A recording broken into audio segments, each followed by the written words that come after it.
So in this video I'm going to look through 3 examples of using the product rule to differentiate. So let's look at number 1. Y is equal to x times x plus 3 to the power of 7. So the two functions, this is my f of x and this is my g of x.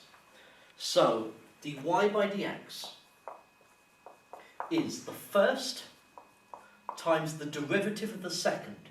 Now the derivative of what's inside is just 1, so the 7 comes down to the front, take 1 off the power,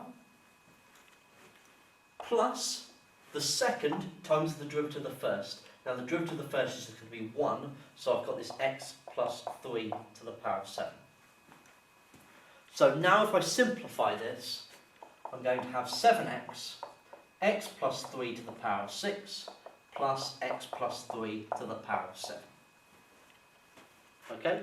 And then you can go through the steps of factorising that, if you like. All of that is very good practice.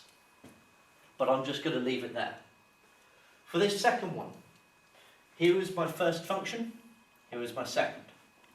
So dy by dx is the first, so the x minus 5, times by the derivative of the second. Now the 5 is going to come down to the front and the derivative of what's inside comes outside. So I've got 2 coming out and the 5 coming down, and then I'm going to take 1 off the power.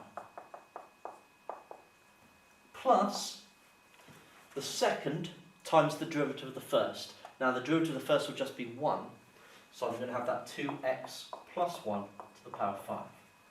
So simplifying this, I've got that 10, so 10 lots of x minus 5 times 2x plus 1 to the 4, plus 2x plus 1 to the power of 5.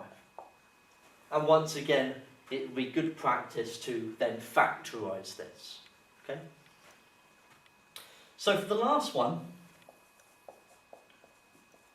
my two functions, this is my f, this is my g. So I've got the first times the derivative of the second. So the 4 is coming outside and the 3. So I'm going to have 4 times 3, so 12. And then take 1 off the power. Plus the second times the derivative of the first. Now the derivative of the first, the derivative of what's inside comes outside, so that's 6x. I've got the 2 coming down to the front, so that'd be now 12x. Take 1 off the power, and I've also got the 4x minus 5 cubed. So I just want to tidy this up. I've got the 12, so 12 lots of 3x squared plus 2 squared times 4x minus 5 all squared, plus 12x, 3x squared plus 12, 4x minus 5 to the power of 3. Okay? And once again, you could try factorising that and making sure that you can. You might want to check your answers using a an internet math program like Wolfram Alpha to check whether you have factorised it correctly. But this is how you use the product rule in each of these cases.